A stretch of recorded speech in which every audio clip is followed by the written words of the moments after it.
मुझे ऐसा लगता है कि बुड्ढों को अब थोड़ी सी पब्लिक मैनर्स सीख लेने चाहिए। और जो भी इस बात से अग्री करता है वो नीचे कमेंट सेक्शन में जरूर लिखते जाना #बुड्ढे तमीज से रहे।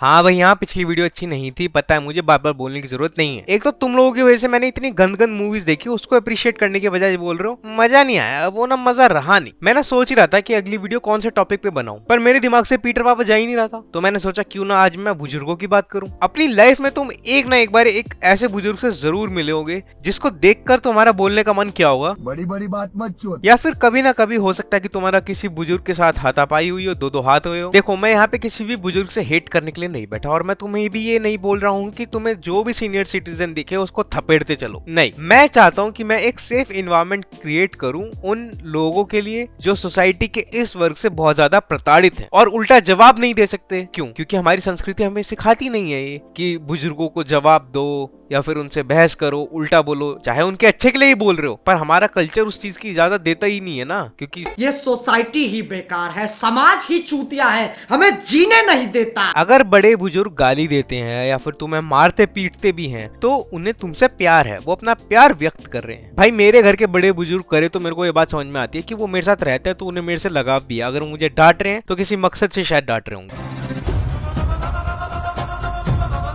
पर ये वाले जो बुड्ढे नहीं होते जो मेट्रो की सीट के लिए तुमसे लड़ते हैं या फिर भंडारे की लाइन में बीच में घुसते हैं फिर तुमसे लड़ते हैं, ना मैं तुम्हें पहले जानता था ना इसके बाद मैं तुमसे मिलने वाला हूँ कभी। तुम प्यार से बोलोगे तो आदमी तुम्हें शायद सीट दे भी दे, बट अगर तुम गाली गलोच पे उतर आओगे तो भाई अगले वाला तुम पे हाथ भी छोड़ेगा, तुम्हें गालियां भी देगा। तुम उसकी कोई भलाई के लिए नहीं सोच रहे, तुम उससे कोई प्यार नहीं है, तुम बस अपना आराम से चूतड़ टिका के बैठकर जाना चाहते हो। बस तुम्हें वो सीट चाहिए, या फिर तुम्हें ज्यादा देर लाइन में खड़ा ना रहना पड़े इसलिए तुम भंडारे की लाइन कट करना चाहते हो। पर होता क्या है कि अगर बुजुर्ग तुम्हें गाली दे तो वो प्यार है, और अगर तुम बदले में उनको गाली दे दो तो फिर 4 लोग सामने इकट्ठे हो जाएंगे और फिर वो बोलेंगे कि तुम बदतमीज हो। इन माय ओपिनियन ये दोगलापन है दोस्तों। जब कुछ अच्छा होता है या फिर सब कुछ ठीक भी जा रहा होता है तब लोग बोलते हैं कि बड़े बुजुर्ग, पेरेंट्स इंक्लूडेड, कि वो तो भगवान होते हैं। जहाँ सिचुएशन थोड़ी सी खराब हो जाए, बच्चा कुछ बातों से हर्ट हो जाए या फिर वो क्वेश्चन करने लगे अपने पेरेंट्स से, तो दुनिया वाले उसको पता क्या बोलते हैं, अरे छोड़ यार, उनको माफ कर दे, वो भी इंसान है, इंसान ही तो गलती करता है। अब इससे होता ये है कि जो बच्चा हर्ट था पहले से उसको तुमने गिल्ट में डाल दिया। अब वो सोच रहा है कि ऐसे थॉट्स आना ही मेरे दिमाग में ब्लास्फेमी है। अपनी कन्वीनियंस के हिसाब से कभी किसी को भगवान बनाते रहो, कभी किसी को इंसान बनाते रहो। आज इस वीडियो में हम वरिष्ठ नागरिकों को भगवान की नहीं इंसान की नजर से देखेंगे, क्योंकि इंसान सिर्फ गलतियां ही नहीं करता, वो बकचोदियां भी करता है। इंसान सेल्फिश होता है, उसमें ईगो होती है, वो लालची भी होता है और वो ठरकी भी होता है। और इन सब चीजों के साथ साथ उसमें कमी भी होती है मैनर्स की। कहीं भी थूक देंगे, कहीं भी खांस देंगे, डकार देंगे, नाक सिनक देंगे। भाई इतनी खांसी करते हैं कुछ बुड्ढे, तो इतनी खांसी करते हैं जैसे कि गुर्दा मुंह से बाहर निकल आएगा। ठीक है भाई, समझ में आता है कि तुम्हें तकलीफ है, लेकिन अपना मुंह तो कवर करो कम से कम। आई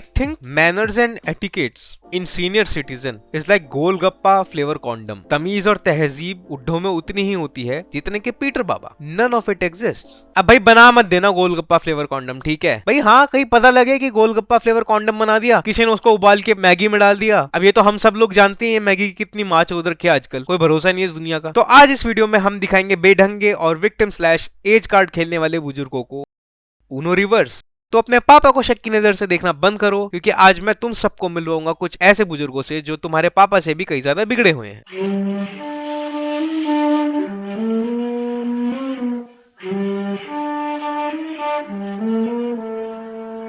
तो सबसे पहले स्टार्ट करते हैं एक आंटी से। ये किसी की कंफर्म सीट पर बैठ चुकी हैं और वहां से हिलने को तैयार ही नहीं है। ऊपर से उनको बोल रही हैं कि तुम जाके टीटी से बात करो, मैं तो विराजमान हो गई हूँ इधर। बोलिए, आपकी सीट है? मेरी सीट है, बोलो। आपकी सीट है? कितने नंबर है? यही नंबर है और क्या? नंबर तो बताइए ना, कितने नंबर है? आप उसको टीटी को बुलाइए। मैं क्यों बुलाऊंगा? टीटी आएगा तो बात करेंगे। मैं क्यों? आप जाके बात करके आओ। ये वैसे बड़ी स्केरी बात है। सपोज कि मैं अगर ट्रेन में जाऊं, अपनी सीट ढूंढने लगूं और मेरे को अपनी सीट पर बैठा हुआ मिले क्या, एक स्नोरलैक्स जिसकी शक्ल बीवर जैसी है, ऊपर से उसने चश्मा पहन रखा है और इंसानी भाषा में बात कर रहा है। फटके 4 हो जाएगी। एक बार सोच के देखो जरा। आप क्यों किसी की सीट पे ऐसे बैठी हुई हैं? आप इसको लेडीज को चलाते रहो। हाँ, ये चलाते रहो। आंटी कोई औरतों को बदनाम नहीं कर रही है, एक्सक्यूज मी। आंटी को ना डीटीसी में ट्रैवल करने की आदत है। तो ये सोचिए कि वो जेंट्स से और हाँ। कुछ भी कर लेंगे तो ऐसा नहीं होता है। हर जगह ऐसा कुछ कर लूंगी। तो आंटी आप ये बोल नहीं रही हो, आप वो सीधा कर रही हो। मतलब आप ना अपने आप को अंडर एस्टिमेट कर रही हो। आप आंटी नहीं, आप राउडी राठौर हो। जो मैं नहीं बोलता हूँ वो मैं डेफिनेटली करता हूँ। मैं तो कह रहा हूँ जब आप सड़क पर बाहर जाओ ना तो अपना खास ख्याल रखना, कहीं कोई लंगड़ा आपके पीछे भागता हो ऐसा ना बोले। एक बात बताऊँ आपको, आप तीसरी मंजिल पे बैठी हो, जरा यहाँ आके बैठो, जहाँ नौकरी करके आते हैं तब बैठते हैं यहाँ पे। लोअर बर्थ ना हो गया सिंहासन हो गया हमारी जान। दिन भर का काम करने के बाद लोअर बर्थ कमाया जाता है क्या? मतलब नौकरी करने का ट्रेन की सीट से कोई लेना देना नहीं है। इनका IPC 143 लगाना है अभी। बुला के लेगा लगा तू लगा, चल देखती हूँ मैं कौन लगाता है। वे तू हुल किसको दे रहा है? सामने औरत है। ये IPC और ये लॉ वो की धमकी ना किसी औरत पे मत दे, वो लगाने पे आएगी ना।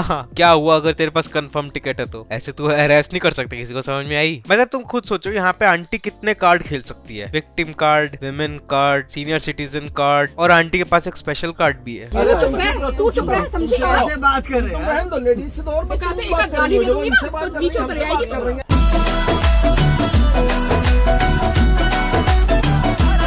पर पता है इस लड़के की जगह मैं होता ना, मेरी वैसे ही फट जाती। भाई आंटी का एक बार बाइसेप देखो। ऐसा तो मैं बहस नहीं कर पाऊंगा आंटी से। मतलब सैल्यूट है भाई इस आदमी को जो है लड़ रहा अपनी सीट के लिए। मैं तो छोड़ देता भाई, मैं छोड़ देता। 4K में वीडियो रिकॉर्ड हो रहा है।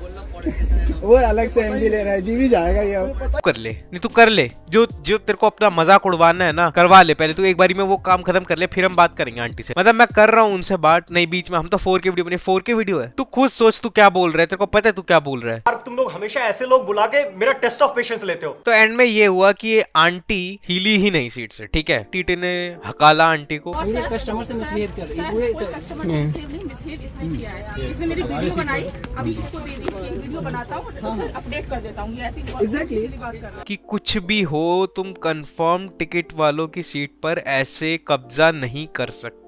पॉइंट मेरी बात का ये है, तुम्हारी हम उम्र का एक बंदा आके तुम्हें समझा रहा है, वो भी अथॉरिटी वाला, अब जाके तुम्हें ये बात समझ में आई है। जब तुम्हें कोई समझा रहा है, चाहे तुमसे छोटा ही है वो, तो बात समझ जाने में प्रॉब्लम क्या है? जरूरी नहीं तुम्हारी उम्र है तो तुम में अकल भी बहुत है। अब हम आते हैं अपने एलीट रील रिएक्टर्स पर।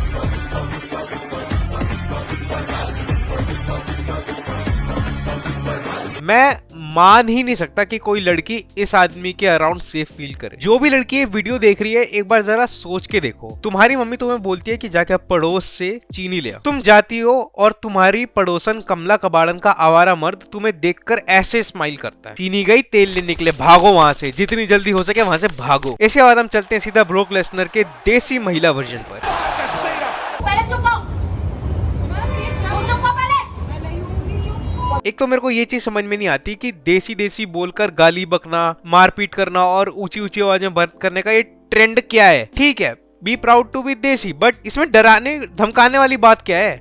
सामने क्या बंटी बैठा है क्या? बंटी तो चूतिया है। तो देसी है, हम तो ये पाड़ देंगे, 10 मीटर दूर तक गोली मारूं तेरे गेंड पे। हम तो मार देंगे, हम तो गाली गलौज कर देंगे। सामने वाला भी कर सकता है। पहले तू बोली, मैं नहीं बोली। मैंने सिर्फ बोला मैं बोली, कुछ भी बोली, तू चुप रहेगी। नहीं तो भौंकती रहे तो कुछ गया है बस। और अब तुम एक आंटी मेरे को एक सीधी सी बात बताओ, तुम तो यहाँ पे गाली बक रही हो, सामने जिस तुम लड़की को गाली बक रही हो वो भी तुम्हें गाली बक दे, तो अपने से 1/3 उम्र की लड़की से गाली खाकर आप ज्यादा एम्बेरस होगी या फिर वो? बस सही की बकचोद निम्बी बन के आपको क्या हासिल होगा? जूता नहीं तो झंडा मार, जूता तो बहुत ठीक है, बैट मार, जूता बंदूक मार, जूते की बात कर रही है। अब हम लोग आते हैं अनंतम वाइज बुजुर्ग पर। कहने को तो ये नास्तिक है, पर अपने दिन के 18 घंटे ये सिर्फ धर्म कर्म की बातें करने में ही निकाल देते हैं। खैर ये तो क्वेश्चन पूछने वाले की गलती है। मुझे समझ में नहीं आता इतने साल हो गए लोग ये एक्सेप्ट क्यों नहीं कर पा रहे हैं कि जावेद अख्तर एक एथीस्ट है। किसी भी आदमी को धर्म पे विश्वास है तो एक काम करे कि वो अपने बच्चे को या बेटी को या बेटे को 18 साल की उम्र तक कुछ ना बताए, ये भी ना बताए कि तुम किस धर्म में पैदा हुए, और उसके बाद सारी किताबें दे दे बड़े बड़े धर्मों की कि बेटा इसमें से जो चुनना है चुन लो, तुम सब पढ़ लो और जो भी धर्म तुम्हें ठीक लगे वो मान लो। मैं बताऊं कौन सा मानेगा? कोई सा नहीं। मैं और शबाना जो है होली, हम फिल्म इंडस्ट्री की जो सबसे बड़ी होली होती है शायद हमारे घर में होती है, दिवाली हमारे घर में मनाई जाती है, और क्रिसमस हम मनाते हैं, ईद हम मनाते हैं, ईद आई होप आपको ये पता हो कि होली मनाते क्यों है, क्योंकि इस चीज का कि फैमिली एथीस्ट थी और बच्चा रिलीजियस निकला है, उसका सबसे बड़ा एग्जाम्पल तो वही है होली की कहानी। हिरण्यकश्यप खुद मना करता था अपने बच्चे प्रहलाद को कि तू किसी की पूजा ना कर, और बाद में हुआ क्या, प्रहलाद जब बड़ा हुआ तो वो बहुत बड़ा भक्त बन गया विष्णु भगवान का। चलो बहुत लोग बोलेंगे ये तो फिर भी माइथोलॉजी है, स्टोरीज हैं, तो भाई मैं आपको बोलता हूँ कि गूगल पे जाके एक बार सर्च कर लेना, आपको बहुत सारे केसेस मिल जाएंगे, रेडिट पर भी, कोरा पर भी, कि जहाँ पर फैमिली एथीस्ट थी वहाँ पे बच्चे बड़े होकर रिलीजियस हुए।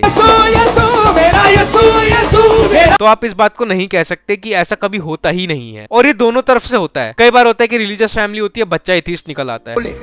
There was a scene where Dharmendra hides behind Shivji's murti and he speaks from that place, and Hema Malini sees Shivji is talking to her. Hindu relationship with his god or deity was not of master or slave, but of an elder who is friendly. First of all आपका opinion है ये कि हिंदुओं का अपने भगवानों के साथ ऐसा रिश्ता नहीं था, वैसा था, ये था। इसको स्टेटमेंट मत बनाओ ये बोलकर कि इट वाज लाइक दैट। अगर आपको रखनी है अपनी बात तो आप बोलो इन my opinion, I think, I believe, ये वर्ड्स ऐड करो उसमें। अब इससे हो क्या रहा है, हिंदुओं का रिलेशन उनके भगवान के साथ डिफाइन कर रहे हो, अपने ओपिनियन भी नहीं रख रहे, डिफाइन कर रहे हो प्रॉपर कि ऐसा नहीं हुआ करता था, वैसा हुआ करता था। हो सकता है कोई अपने भगवान को स्लेव या मास्टर रिलेशनशिप में देखता हो। अचानक मुझे मेरा मालिक याद आ गया। आप तो एक्सेप्टिंग हो ना, आप एम्ब्रेस करते हो ना diversity. But of an elder who is friendly, with whom you can even joke. और मान लो अगर आपकी बात ये ठीक भी है, एल्डर की तरह हुआ करता था जिसके साथ आप मजाक भी कर सको। हम भी कई बार अपने एल्डर्स के साथ मजाक कर लेते थे, मैं अपने पापा के साथ आज भी कई बार मजाक कर लेता हूँ, लेकिन उसमें भी एक लिमिट होती है, एक मर्यादा होती है। और यहाँ हम बात भगवान की कर रहे हैं जिनको हम माँ बाप से भी ऊपर रखते हैं। रिलीजियस लोग रखते हैं, एथीस्ट नहीं रखते होंगे। अगर तुम भगवान को अपना दोस्त भी मान रहे हो ना, मैं अपने दोस्तों के साथ कैसे बात करता हूँ भाई, माँ बहन की गालियां चलती है, क्या उसी भाषा से मैं किसी भगवान से बात कर लूंगा? इवन इफ मैंने उनको अपना दोस्त माना हो, कृष्ण भगवान को लोग दोस्त मानते हैं, तो मैं उनसे उसी भाषा में बात करूं जो मैं अपने दोस्तों से करता हूं। Were there no Hindus in 1975? There were no धार्मिक people? उस टाइम पर भी हिंदू थे, आपकी बात मानी मैंने, रिलीजियस हिंदू थे। बट मैं आपको बताता हूँ, धीरे धीरे कंडीशनिंग हुई है। हम शोले से स्टार्ट हुए थे और फिर हम पीके तक पहुंचे। शोले में आपने थोड़ा सा दिखाया, फिर थोड़ा थोड़ा थोड़ा थोड़ा करते करते लेवल पे थोड़ा थोड़ा नीचे गिरते रहे, और बात यहाँ तक आ गई कि तुम पीके तक पहुंच चुकी है बॉलीवुड हिंदू गॉड्स का मजाक उड़ाते हुए। The fearless. अब उसको देख के तो आप ये मत बोलना कि इस पे ऑफेंड होना बनता नहीं था, और इससे आगे ना हो और तुम नीचे ना गिरो, इसके लिए लोग ऑफेंड हो रहे हैं, इसके लिए लोगों ने बोलना चालू किया है। मुझे आपसे कोई पर्सनल ग्रज नहीं है, बल्कि मैंने आपके और भी इंटरव्यू देखे और मुझे आपकी काफी बातें सही भी लगी, बट आपकी सारी बात ठीक नहीं है। तो in my opinion video delete चाहिए 15 नवंबर तक, कुछ भी करो। So in my opinion please refrain yourself from answering such questions, और जो आपसे ऐसे क्वेश्चन पूछे भी उनको बोल दीजिए कि भाई अब बस, इतने सालों से मैं दे रहा हूँ आंसर, अब मेरा बहुत हुआ और हम भी थक चुके हैं यार। अब आते हैं एक और वाइज बुजुर्ग पर, जो कि वाइज बनने के चक्कर में हम लोगों से गधा मजदूरी करवाए। मैं बात कर रहा हूँ नारायण मूर्ति की। My request is that our youngsters must say, this is my country. I want to work 70 hours a week.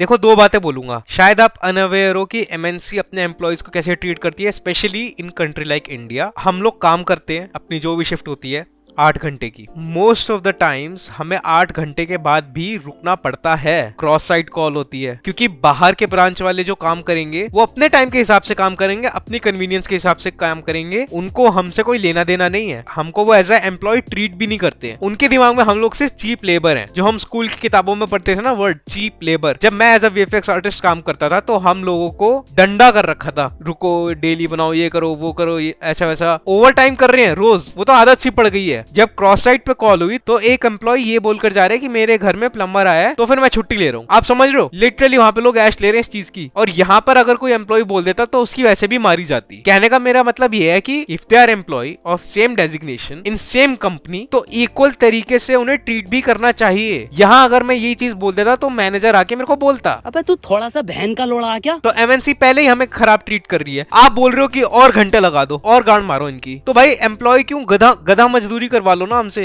At least उसमें थोड़ा फन तो है कि भाई सामान वामान उठा रहे हैं, थोड़ी बॉडी वॉडी बन जाएगी इसी चक्कर में, कम से कम उतना तो करो। काम सारा इंडियन एम्प्लॉय से चाहिए उनको, सैलरी सारी बांटनी है क्रॉस साइट वालों को। हमारे ही लोग ये बात बोल रहे हैं और वर्किंग आवर्स बढ़ा दो, हम लोग चूतिए बैठे हैं, पहले ही वर्क लाइफ बैलेंस नहीं हो रही है। और पता है इसी वजह से स्लेव माइंडसेट भी बनता है, लोग जो बोलना चाह रहे हैं क्रॉस साइट वालों को वो बोल भी नहीं पा रहे हैं, क्योंकि कंपनी ने उनको एक सुपीरियर कॉम्प्लेक्स दे दिया है। आप कम काम करो, आप बाकी का काम जो है हम इंडियन चूतिए इंडियन से करवा लेंगे। बस भाई आज के लिए बहुत ज्ञान हो गया, लाइक शेयर सब्सक्राइब कर देना, कमेंट सेक्शन में बताओ कि तुम्हें कौन सा पार्ट अच्छा लगा, या फिर अपनी कोई कहानी बताओ जो तुम्हारी किसी बुजुर्ग के साथ हुई हो, कोई लड़ाई या फिर कोई झगड़ा, क्योंकि मुझे तो बहुत मजा आता है ऐसे बुजुर्गों के साथ लड़ाई झगड़ा। मेरी जा